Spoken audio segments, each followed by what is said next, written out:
For more on this, let's talk to Dr. Ian Lesser from the think tank, the German Marshall Fund, who's in Brussels for us. Thanks for talking to us here on Euronews Now. Can you explain to us why do you think these sanctions have been lifted now?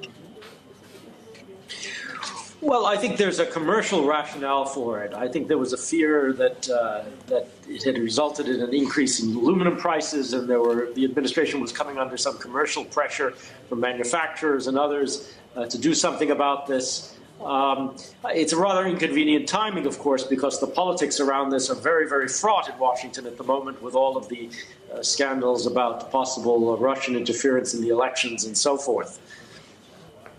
So given, as you just mentioned, the Mueller inquiry, what do you think this says about the state of relations between Washington and Moscow?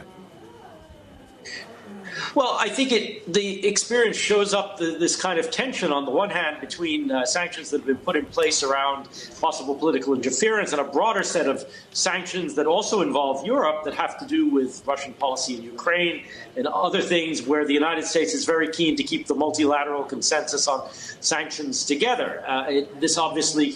This development complicates that argument, but in a bigger sense, it also comes against a background of a continuing deterioration in relations with Russia on all sorts of things, from questions of political interference to arms control to tensions between NATO and Russia. So, I mean, this is going to be a complicating kind of thing for the administration to explain, especially as they're pushing allies to be tougher with Russia on other fronts.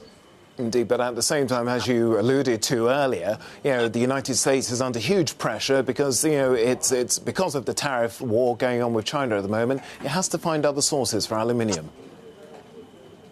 Well, and it also points to a much bigger tension as well, which is one on the American front, but more broadly with business, that the sanctions may have some narrow purpose as the administration sees it, but is resulting in a deterioration of trading relationships on a global basis. And I think here we had an example of something very specific, where those who were using aluminum and were dependent on predictable prices were complaining to the administration. The administration is facing a lot more blowback on its sanctions policy as well as on its trade policy on many fronts. Dr. Ian Lesser from the German Marshall Fund, thanks for talking to us on Euronews Now.